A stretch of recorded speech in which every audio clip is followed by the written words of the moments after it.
श्री हरी जगत पिता दूर करी तो व्यथा, ऐका सत्यनारायणाची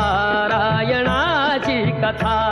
ही ऐका सत्यनारायणाची कथा, ही ऐका सत्यनारायणाची कथा। उल्कामुख राजा होता महाथोर, तयाची पत्नी होती सुंदर।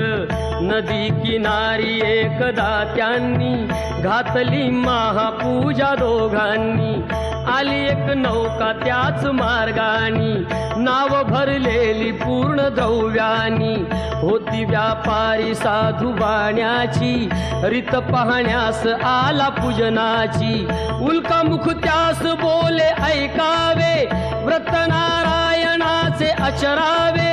मनोइच्छित फळ मागावे, चरणी श्री हरीच्या लागावे। घरासी आला वाणी परतून,